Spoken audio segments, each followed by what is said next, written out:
Welcome to this week's episode of Does That Make Sense? Now this week, Amanda, we have a very special guest on by the name of Larry Turnley, and Larry is a Reiki Master. Now I met Larry about a year ago when I was going through a really difficult time. He helped me immensely.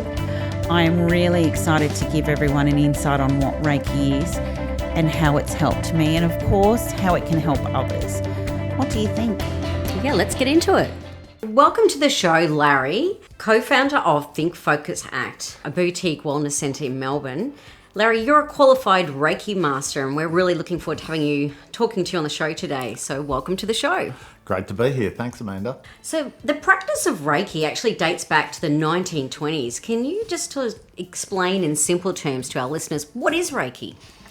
Reiki is an energy, or a universal energy, or a divine energy. And Reiki is the practice of actually intending that energy for others, on behalf of others. And so explain that a little, like, how does the energy with Reiki work? Like, so what sorts of conditions would patients come in that you might heal? Well, with Reiki energy, it's the Reiki energy that is doing the work. It's not the actual practitioner of the Reiki. So when people come in, the Reiki will relax that person, reset that person, help them connect back to their own energy. And then with that energy, they go through they self-heal. They go into a self-healing mode with the use of the Reiki energy. So maybe explain how what that might look like, descriptive, because we're on a podcast. Yeah. But so someone would come in, they have a chat to you about perhaps what's going on, then lie down, and then from there, what happens? I suppose, when people first come in, have a bit of a general chat to see what's going on, what sort of stresses or fears might be going on in their life. Mm-hmm. And have a bit of a chat. If they haven't experienced Reiki before, have a bit of a chat about how it works and the expectations of it, I suppose. Where you're going to put your hands and what they might feel. And they might feel a bit of heat coming through their hands as you shift them around into different locations on the body. And all they've got to do is lay down and just relax and go with that flow. And it's quite different for everybody, what that feels like and how they actually surrender or relax into that energy, and connect back for themselves. It's very different for everybody. And so what types of things is it emotional pain they're coming with? Is it physical pain? Like, what would best, be suited to Reiki? Yeah, well, Reiki works across all four bodies, your spiritual, your mental, your emotional, your physical. But all healing is done at a spiritual level, at the belief level. As you physically might relax, that might help you to release some of the tensions and fears you might have emotionally or mentally and let go of them. Right. And which will then aid your well-being in coming back into balance. Right, so you might have some of the effect after the actual session. Yeah, it might take 2 or 3 days for you to feel that settle back down again. That's right. Yeah. Often I hear Reiki is connected to the chakras. That's one thing I do know. Yeah. And the chakras have colours. Can you explain what a chakra is and what colours they are and what they actually relate to in us? Chakras are just part of our whole energy system on how we give and receive energy. Basically, the Reiki going into the body is going in and working on those different chakras. Mm-hmm. Doesn't have to be specifically those main chakras. You've got 7 main chakras, but there's, with acupuncture and acupressure, there's different meridian lines with lots of smaller chakra centers all over our body.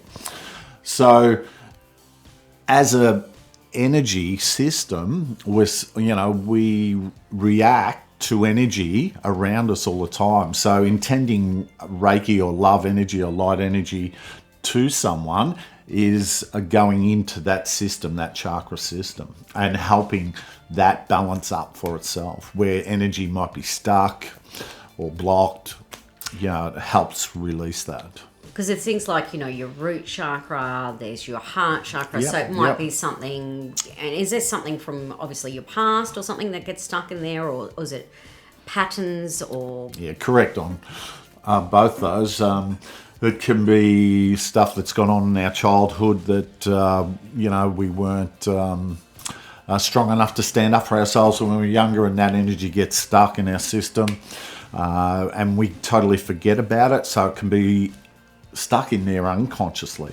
Laying dormant somewhere. That's right. And it's, but it comes out in our fears, and how we interact with the outside world. Perhaps relationships, it comes out in relationships, for sure. Yeah, for sure. Well, our personal relationships, our friends, our parents, all around us. So when we're doing Reiki, the energy will go where it's needed most. We don't have to directly be on the main chakras or any other chakra points. The energy will go where it's needed most. And what are the colours, and what's the connection of colours and chakras? Each chakra has a different colour for its energy. But that's really not significant in Reiki, but it's nice to know, but you don't need to know it as far as that goes. So you can still be healed without knowing the colours. Or not. So if you don't know anything about chakras, or we're not making any sense to you right now, just come and try it, and we promise you something will happen. So Larry, how long have you been a Reiki master for, and what was it that appealed to you? I've been practicing Reiki for about 25 to 30 years, and I've been a Reiki master for about the last 10 years. It interests me on an energetic level. It was another way to intend love. And as a male, that was unique to me back when I was in my 30s. It just felt good being able to do that. So it was very different from a male perspective. As you practice Reiki more, you learn as you're going along. And when I first started, I really didn't have much intuition or feeling with energy at all. And it's only sort of been in the last, 8 to 10 years that I actually feel the energy. Yeah. And it changes a little bit with how you practice Reiki. But what I say to people is you don't need to have be clairvoyant or have a really strong intuition to do Reiki, because you're actually practicing on faith and trust anyway. So I'm sort of glad that I come through that. Some people, when you teach students, some people have a really good feel for energy straight away, that you can see them connecting with it, and they're picking up on it straight away. Whereas some people were like me and have no idea what's going on at all. But you don't need to feel energy to be able to practice Reiki. Okay. Yeah. All Reiki masters intuitive? Like, you just sort of answered that, but I guess... Yeah, look, Amanda, it's different for everybody. It's something that if we're... I've spoke to you about practicing I am energy and in balancing out the I do energy. Yes. And as we practice breathing or yoga or meditation or I am, we're actually strengthening our connection to our intuition. And by doing Reiki a fair bit over the years, you're doing that I am energy all the time, and your intuition just naturally grows with that.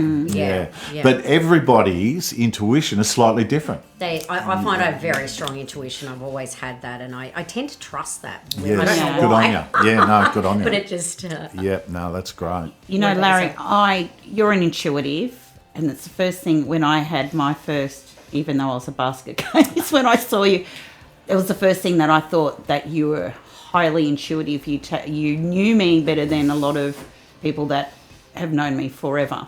So I look at you as what you do, not in just your Reiki, but how you see people. An intuitive 100%. Yeah, look, and like I said, I never started like that. That is something that has grown over the years, and look, I don't know whether that makes how I practice my Reiki any different. It does help me with how I communicate to people, and what I have to share with them as far as what might be going on with them energy-wise. But as far as actually practicing Reiki, it doesn't make too much of a difference, on how divine is going to use that energy for you in your situation is outside my control. Yeah. So my intuition has got nothing to do with that. Yeah. The Reiki is going to be used in the best way for you, for what needs to be released or healed, or for you to be relaxed, or for your next step forward in the truth that you're finding. That is within all divine's guidance. It has nothing to do with the practitioner. From that point of view. And you're also a numerologist, which I love. And so do I. What I wanted to know is, when you are looking at someone's numerology, how does that relate to the Reiki? Like, we dabbled in some numbers a little bit on the show previously. Are you looking at their life number? Are you looking at the number they're going into, or they're in at the moment? Like, which part of that are you sort of putting into the equation? Well, I suppose it's how you want to use numerology. Numerology is a science of patterns, and the numbers give you an idea of what patterns people are using as their tools and talents in their day-to-day life. It breaks down pretty easy. You could be more practical, or you could be more emotional, you could be more mental in your head. So I can quickly look at that and see where people are coming from, and get an idea of energetically how they're relating or they're validating in their day-to-day life. I find I do the same thing with astrology as well. I find that gives me a bit of a character basis. It gives you insight. It just gives you an insight, just correct. a door opening, and it's not saying everyone's different and how they interpret things is different. Their life experience is different, but it just opens that door a bit for me. Yeah. What about you, Antoinette? I'm just having a chuckle because prior to us recording, all I get is Antoinette's a full Scorpio. And, but she's got Capricorn rising. Oh, lucky her. That saves her. Now, the experience of Reiki. Now, I first met you at a time where I was a basket case. Well, it was at the end of 2020, and I don't know whether it was COVID fatigue. I was not losing control. Exactly. I was not in a good space, and I knew that I needed help, and I was guided to you, to be honest. I don't even know how it happened, and I don't even know how I got an appointment so quickly. So it was almost meant to be. When I came in, I didn't have an idea of what you were going to do, and I sat down and I think I cried for 99% of the session. And you then spoke to me at length. You tapped in, and this is where I go back to you being an intuitive, because you understood and really understood me. But when I had the Reiki session, I laid down, and then you put the meditation music on, and then you put an oil on my forehead, and etc., etc. Can you give us a bit of a guidance on when you go into that next step of performing the Reiki? What do you ask for permission? What's with the oil on the head? I think I even asked you, going, what are you doing? The meditation music, how are you guided to the right sort of type of music? I mean, there is a system that, well, I sense that you know what you're doing in the sense of spiritually. Yeah, I suppose so. Like over the time, when we teach people in our courses, whether it's Reiki 1 or Reiki 2 or whatever, you're generally facilitating a comfortable atmosphere, and you'll have relaxing music on and that sort of thing. When we're preparing to do Reiki, it's, about as a practitioner, it's being in your center and getting your intent very clearly and inviting divine in on behalf of the client that you're intending to do Reiki on. When you first start Reiki, it's a part of the unknown for people who haven't experienced before. There is that nervous energy, and you can actually feel that. Yeah. And then, after maybe 2 to 3 minutes or 5 minutes, and the energy's been flowing a bit, you feel that relaxation response that people go through, and they finally sort of, let that go of that nervous energy. So, stepping back a little bit, when you start, so you've got the gong, you've got the oil. What does that represent? And is there something that you specifically ask for in terms of guidance? Yeah, you're exactly right. I've actually got a couple of singing bowls that I play while the client is laying down on the bed, and I use singing bowls as a time for me to put my intent out to divine. So, an example would be that I'm asking for light and love on behalf of Antoinette or Amanda. I'm asking for guidance and clarity. I'm asking for all their spirit guides and maybe their angels that want to help me today within that guidance and clarity. And that's what that's how I use my intent. Yeah. Okay. By inviting spirit in. Yeah. Yep. And as for my case, it was, please help this woman as much as you can. And release those Scorpio demons or something. So when you were doing Reiki, and you've got the crown chakra, which you put your hands on, and the throat chakra, etc., etc. I noticed when you put your hand on my crown chakra, you might stay there for a longer period of time as opposed to my throat chakra. Yeah. Are you guided to what's needed the most to work? Exactly right. There is a traditional set of hand positions that we teach people. I tend to encourage people to follow their own intuition on where they put their hands and for how long, because it's tapping into your intuition that is allowing that guidance in. So, the timing of that and where you put your hands comes down to what feels right to the practitioner at the time, and it does vary from person to person. Going to my first experience, even though I was an emotional wreck, but I remember laying there and you're burping and gurgling and huffing and puffing and making these weird sounds. It sounds so great. Like everyone's going to be lining up, Larry, after this.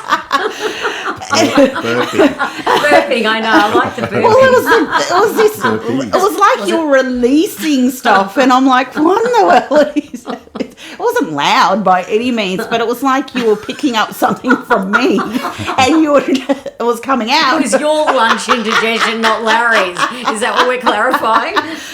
So why do you do that? You slap your leg. It's almost like a bit of a... Great description, isn't it, Larry? I love you. Well, I think you're amazing. Everybody... Where do you go with that?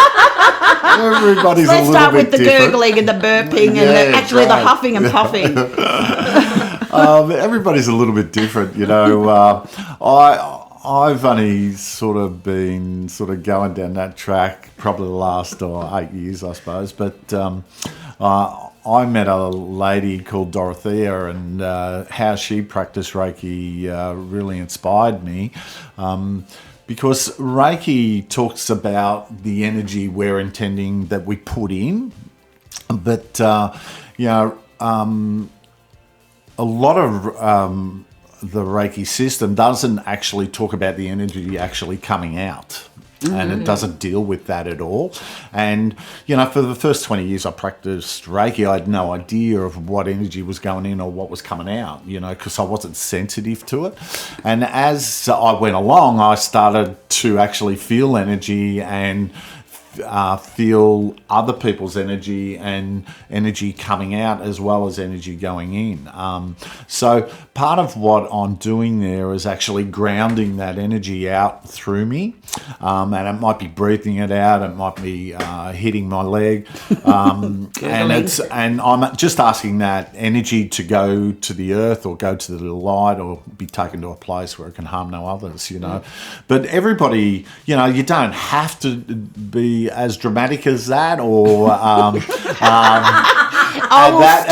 It happens anyway, whether you're doing that or not. Because I had no idea for 20 years that energy was going in and some energy was coming out.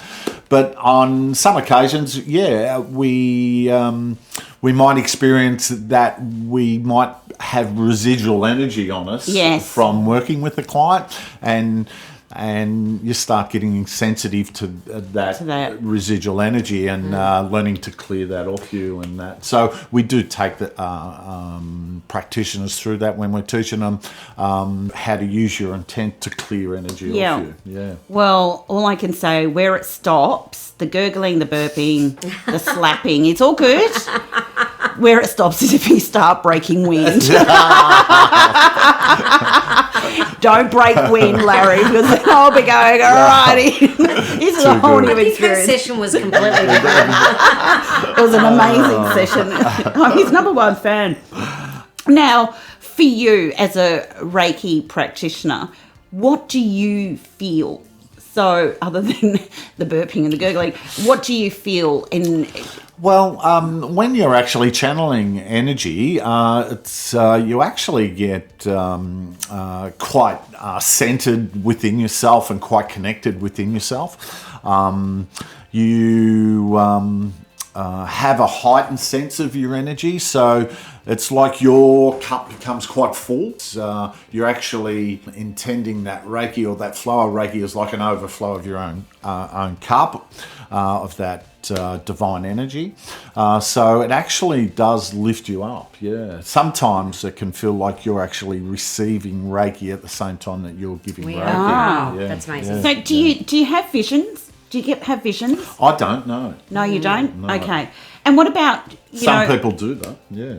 And what about with heat? When I've had Reiki with you, there were times of where there were certain areas that I would really feel the heat from the energy, but other areas... Not as much. No, not as much. Yeah, so what is that?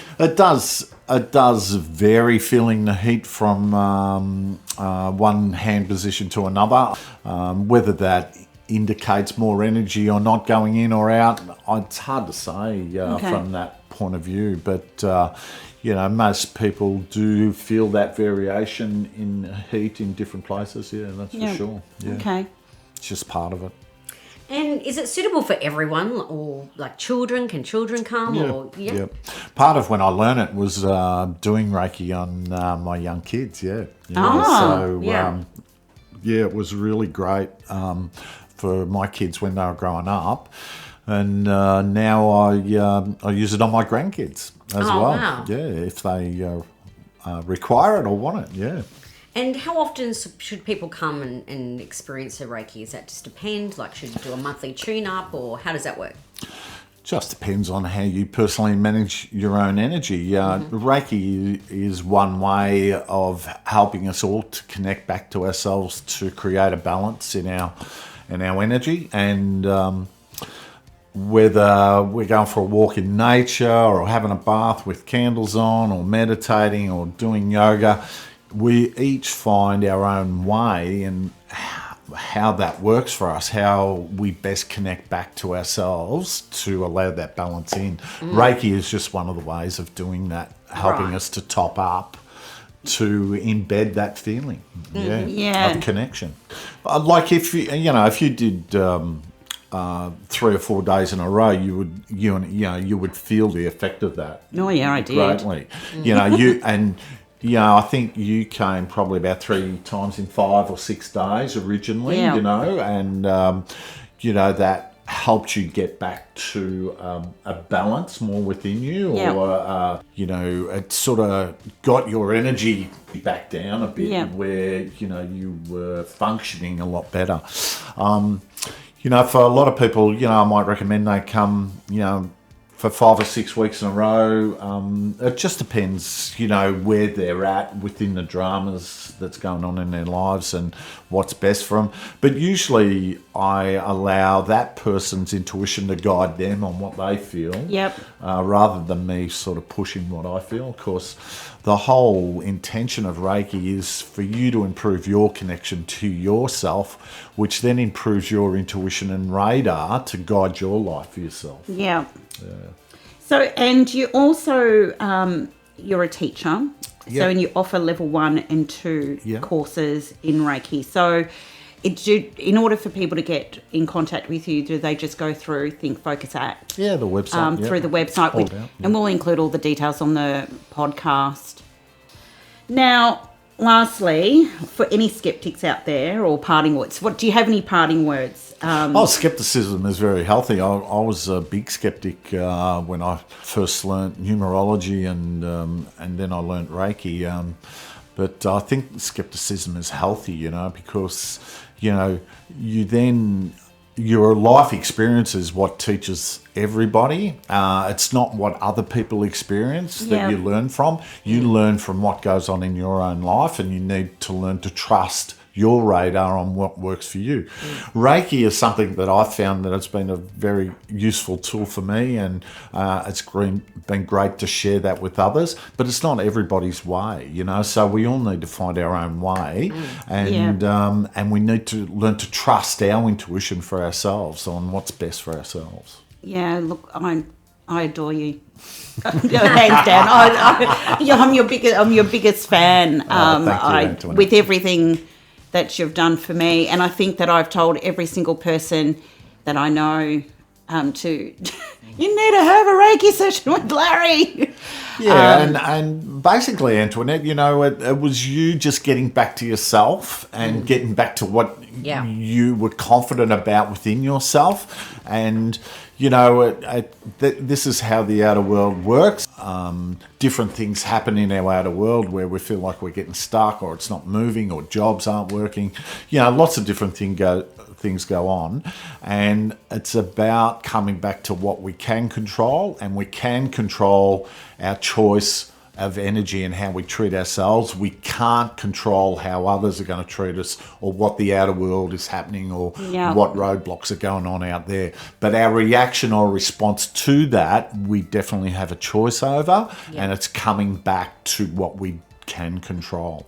Well, I think that's a wrap. Larry, I am your biggest fan. You know that. It's been an absolute pleasure having you on the podcast. Terrific. And we're definitely having you on again to talk about numerology, and we can talk about my dooms, life's path being 9. Love to. Love to. Yeah, sounds good. Excellent. Well, thank you very much, Amanda and Antoinette. It was a pleasure. Thanks, Larry.